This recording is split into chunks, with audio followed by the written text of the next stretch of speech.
शेर को सवा शेर। रामू नाम का एक किसान दोगलापुर नाम के गांव का रहने वाला था। वह अव्वल दर्जे का चालाक आदमी था। चोरी करना और दूसरों को ठगना उसकी खास आदत थी। उसके पास बैल की एक जोड़ी थी। उसमें एक युवा बैल था तो दूसरा काफी वृद्ध हो चुका था। एक दिन वृद्ध हो चुका बैल मर गया। रामू ने सोचा कि अब अकेला बैल उसके लिए फालतू है। दूसरा बैल खरीद कर फिर से 2 बैलों की जोड़ी बना लेनी चाहिए, या फिर इस बचे हुए बैल को किसी और को बेच देना चाहिए। बेईमान रामू सोचने लगा कि यदि वह बैल खरीदेगा तो रुपए खर्च होंगे। वह रुपए खर्च नहीं करना चाहता था, इसलिए किसी को उल्लू बनाकर या चुराकर नया बैल लाना चाहता था और यह बात उसके मन में ठन गई। अगले दिन सवेरे सवेरे ही वह अपना बैल खोलकर घर से निकल पड़ा।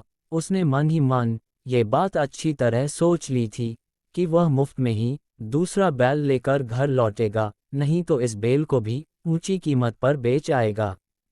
दिन भर चलने के बाद रामू शाम को 8-10 कोस दूर भजनपुर पहुंच गया।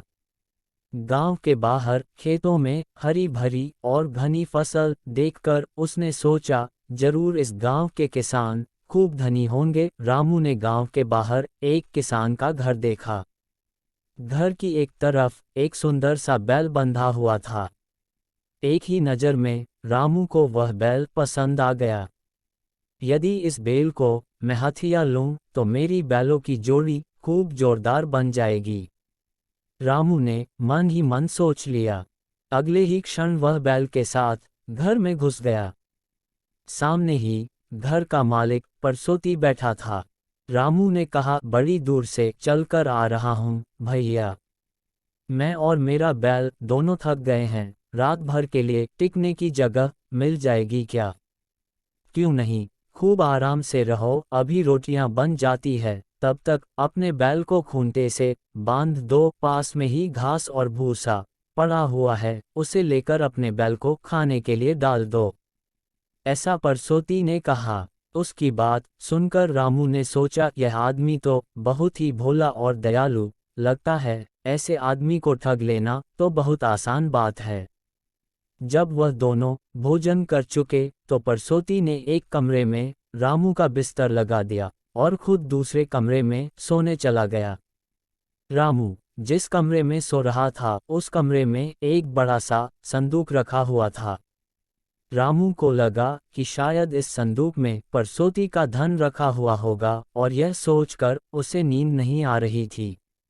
आधी रात को रामू उठा और संदूक खोलने के लिए उसका ताला तोड़ने लगा। रामू से संदूक का ताला नहीं टूटा। अभी वह बैठा बैठा कोई और उपाय सोच रहा था, तभी उसने परसोती की आवाज सुनी। परसोती अपनी पत्नी से कह रहा था, इतनी रात हो गई है और तुम अभी तक जाग रही हो, मैं तो एक नींद सो भी चुका हूँ। तब परसोती की पत्नी ने कहा, नींद तो तब आए जब मन में चिंता ना हो। कितनी बार कह चुकी हूँ कि जल्दी ही दूसरा बैल खरीद लो, पर आप मेरी मानते ही नहीं हो। सोच रहा हूँ कि कल ही किसी से रुपए उधार लेकर परसों तक दूसरा बैल खरीद लाऊं, ऐसा परसोती ने जवाब दिया। रामू उन दोनों की बात कान लगाकर सुन रहा था। उसकी बात पर पत्नी नाराज होकर बोली, मेरे बार बार मना करने पर भी पहले तो तुमने अपना बैल उधार में बेच दिया, अब नया बैल खरीदने के लिए दूसरे से उधार मांगोगे। मैं तो कहती हूँ कि तुम्हें अब इस गांव में कोई एक भी रुपया उधार देने वाला नहीं है। आज तक जिससे भी तुमने उधार लिया है कभी उसको वापस भी लौटाए नहीं हो। मेरी बात मानो और सुबह मेरे गहने बेचकर नया बैल खरीद लेना। परसोती नाराज होकर बोला, तुम भी बहुत खूब हो, उधार के पैसे तो जैसे तैसे चुका देंगे, पर दोबारा गहने बनवाना मुश्किल होगा।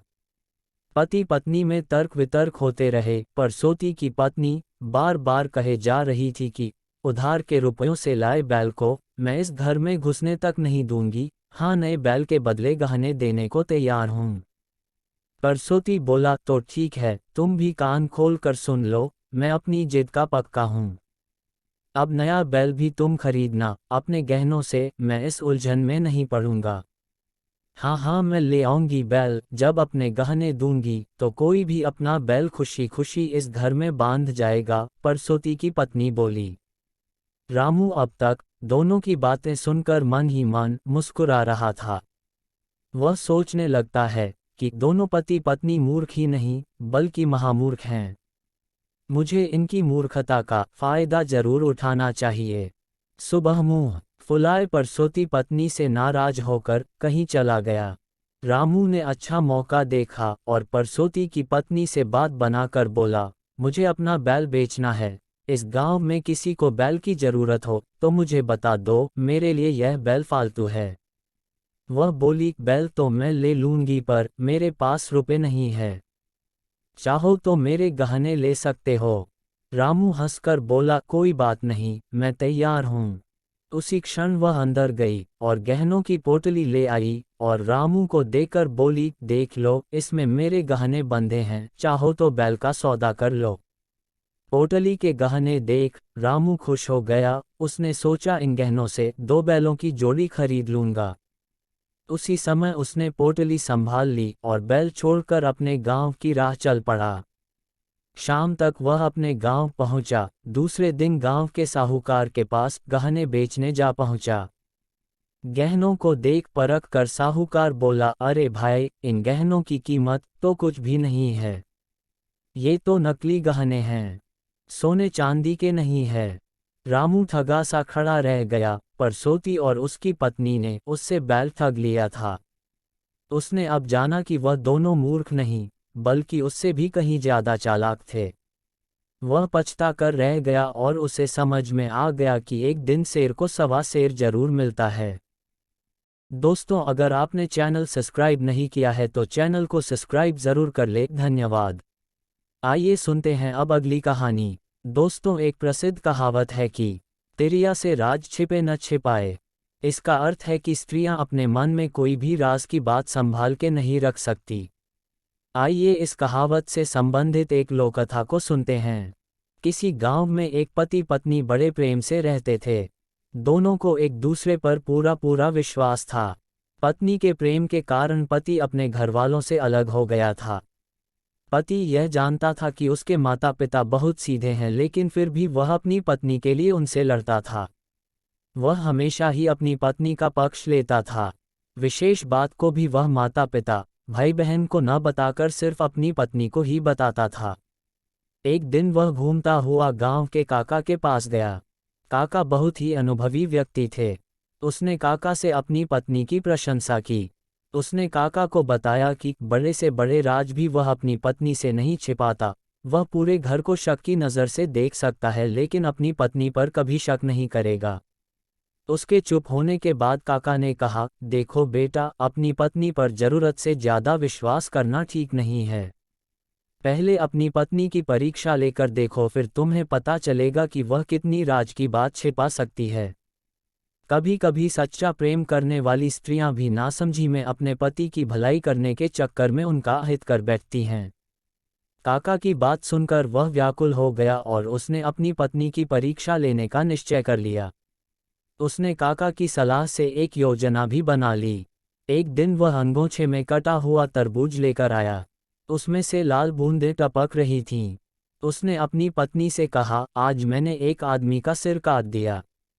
इस बात को राज ही रखना। यदि गांव में यह बात किसी को पता चल गई तो पुलिस मुझे पकड़कर ले जाएगी और मुझे फांसी की सजा मिलेगी। उसने अपनी पत्नी से फावड़ा मांगा और घर के पीछे एक पेड़ के नीचे अंगोछे में लिपटे हुए तरबूज को गड्ढा खोदकर जल्दी से दबा दिया और ऊपर से मिट्टी डालकर जगह को समतल बना दिया। उसकी पत्नी इस घटना के बाद परेशान रहने लगी। उसने अपने पति से कुछ नहीं कहा, लेकिन उसे अंदर ही अंदर बहुत घुटन महसूस हो रही थी। वह अपने मन के बोझ को किसी से कहकर हल्का करना चाहती थी। दुखी होकर उसने यह बात अपनी पड़ोसन को बता दी। उसने पड़ोसन को कसम दी कि वह इस बात को किसी को न बताए, वरना उसके पति को फांसी हो जाएगी। उस महिला ने यह बात अपनी पड़ोसन को बता दी। ये बात एक ने दूसरे को, दूसरे ने तीसरे को, तीसरे ने चौथे को बता दी। इस प्रकार यह बात पूरे गांव में फैलते फैलते पुलिस थाने में भी पहुंच गई। दूसरे दिन दरोगा साहब कुछ सिपाहियों को लेकर उसके घर पहुंच गए। दरोगा ने उसकी पत्नी से पूछा, जल्दी बताओ कि तुम्हारे पति ने सिर कहाँ पर दबाया है।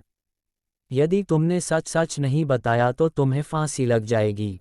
दरोगा की डांट सुनकर उसकी पत्नी डर गई और दरोगा को वह स्थान दिखा दिया जहां पर उसके पति ने गड्ढा खोदकर कुछ दबाया था। पुलिस ने उस स्थान को खोदकर अंगोछे में लिपटा हुआ तरबूज निकाल लिया। वहां पर काका भी उपस्थित थे। उन्होंने पुलिस को बता दिया कि इसने अपनी पत्नी की परीक्षा लेने के लिए ही ये नाटक किया था। इसके बाद सब लोग अपने अपने घर चले गए। काकाजी ने कहा कि तिरिया से राज छिपे न छिपाए। दोस्तों, अगर आपने चैनल सब्सक्राइब नहीं किया है तो चैनल को सब्सक्राइब जरूर कर ले। धन्यवाद। आइए सुनते हैं अब अगली कहानी। दोस्तों, एक प्रसिद्ध कहावत है कि बुरे का अंत बुरा। आइए इससे संबंधित एक कहानी सुनते हैं। किसी जंगल में 4 चोर रहते थे। वे चारों मिलकर चोरी करते और जो भी सामान उनके हाथ लगता उसे आपस में बराबर बराबर बांट लेते थे। वैसे तो वे चारों एक दूसरे के प्रति प्रेम प्रकट करते थे, किंतु मन ही मन एक दूसरे से ईर्ष्या करते थे। वे चारों अपने मन में यही सोचते थे कि यदि किसी दिन मोटा माल मिल जाए तो वह अपने साथियों को मारकर सारा माल हड़प लेगा। चारों चोर मौके की तलाश में थे, किंतु उन्हें ऐसा मौका अभी तक नहीं मिला था। चारों चोर बहुत ही दुष्ट और स्वार्थी प्रवृत्ति के थे। एक रात चारों चोर चोरी की इच्छा में इधर उधर घूम रहे थे। उन्होंने एक सेठ के घर में सेंध लगाए और घर के अंदर घुसकर सोना चांदी, हीरे जवाहरात, रूपा पैसा सब कुछ लूटकर भाग गए। चारों चोर पुलिस से बचने के लिए 2 दिन तक जंगल में भूखे प्यासे भटकते रहे। सेठ ने चोरी की शिकायत पुलिस में दर्ज करा दी थी। सेठ की पुलिस विभाग में भी अच्छी जान पहचान थी। चोरों को पकड़ने के लिए शहर के चप्पे चप्पे पर पुलिस फैली हुई थी। जंगल से निकलना चोरों के लिए खतरे से खाली नहीं था। चोरों की इच्छा थी कि अभी वे कुछ दिन जंगल में छिपे रहें। धीरे धीरे चोरों के पास खाने पीने का सामान समाप्त हो गया। कुछ दिन तक तो उन्होंने भूख बर्दाश्त की, लेकिन जब भूख बर्दाश्त करना असंभव हो गया तो उन्होंने शहर से खाना मंगवाने का निश्चय कर लिया। आपस में सलाह करके 2 चोर शहर चले गए ताकि वहां की स्थिति का पता लगा सकें और अपने साथियों के लिए भोजन भी ले आएं। उन्होंने शहर जाकर भरपेट खाना खाया और खूब शराब पी। उसके बाद उन्होंने योजना बनाई कि वे अपने दोनों साथियों को मारकर सारा माल खुद हड़प लेंगे। दोनों ने योजना को अंजाम देने के लिए खाने में जहर मिला दिया और जंगल की ओर लौटने लगे। दोनों चोर अपने अपने मन में यही सोच रहे थे कि खाना खाकर जब वे दोनों मर जाएंगे तो मैं इसे भी मार दूंगा और सारा माल हड़प कर अमीर बन जाऊंगा। उधर जंगल में उन दोनों चोरों ने खाना लेने गए हुए साथियों को मारने की योजना बना ली। वे भी उन्हें मारकर सारा धन हड़प लेना चाहते थे। जब दोनों चोर शहर से खाना लेकर आए तो जंगल में ठहरे हुए चोरों ने अपने साथियों पर हमला कर दिया और उन्हें मौत के घाट उतार दिया। अपने साथियों की हत्या करके वे दोनों चोर आराम से खाना खाने बैठ गए। खाने में पहले से जहर मिला होने के कारण वे दोनों भी तड़प तड़प कर मर गए। इसलिए कहते हैं कि बुरे का अंत हमेशा बुरा ही होता है। शिक्षा। इस कहानी से हमें ये शिक्षा मिलती है कि मनुष्य को बुरे काम नहीं करने चाहिए, क्योंकि बुरे का अंत बुरा ही होता है। दोस्तों, अगर आपको ये कहानी पसंद आए तो चैनल को सब्सक्राइब जरूर कर लें। धन्यवाद।